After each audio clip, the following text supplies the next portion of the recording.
One of the terrible things about war is that it doesn't just have casualties amongst the combatants, but of course civilians, collateral damage. Often there are more civilian deaths in a war than soldiers themselves. There's a lot of questions about this. Give me your thoughts. Were these people, do you think, likely shot by accident? Do you think this was some bizarre vengeance or message sent to the West? Just to help us wrap our heads around what went on with this passenger airliner.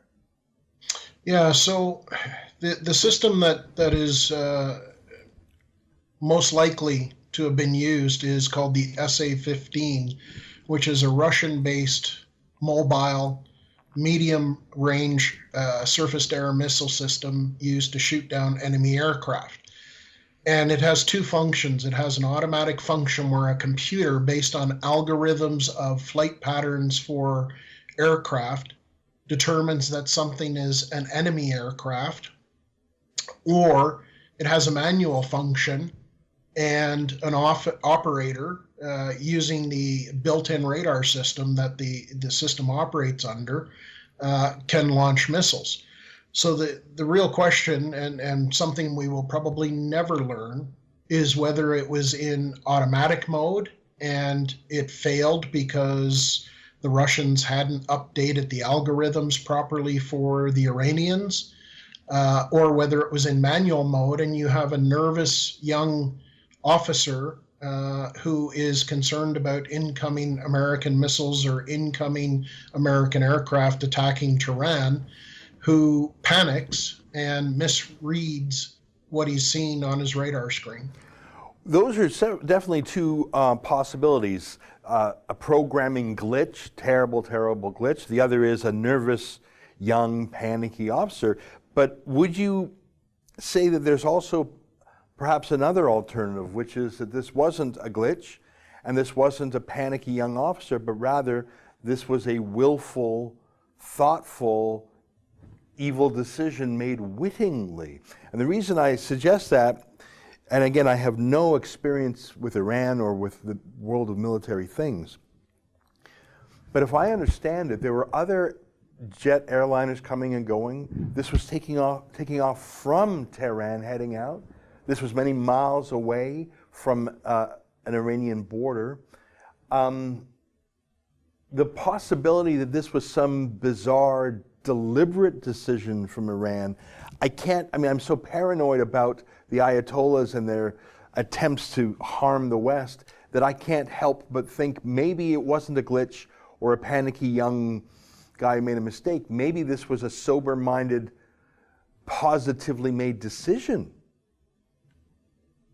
Yeah, so the willingness of the Ayatollahs to kill their own people makes this a simple and easy thing to conclude.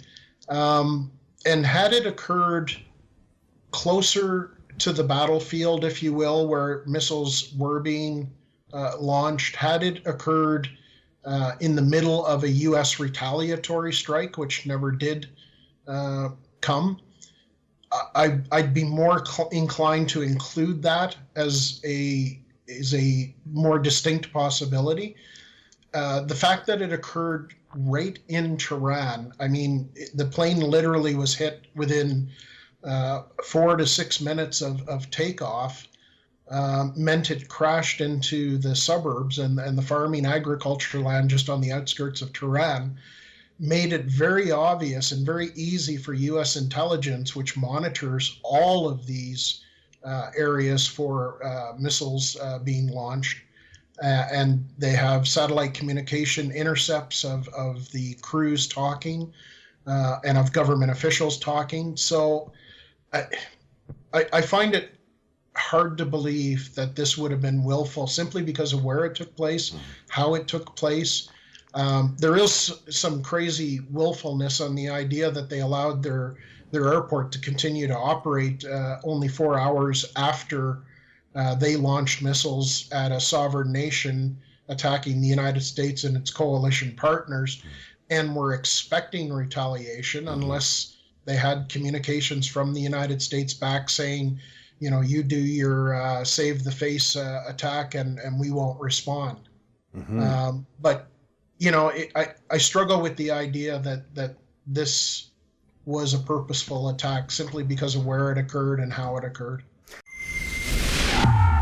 That's an excerpt from the Ezra Levant Show, which is a show I do every day. I do a monologue, interview an interesting guest, and then I read my hate mail. But you've got to subscribe to it, which you can do at premium.rebelnews.com.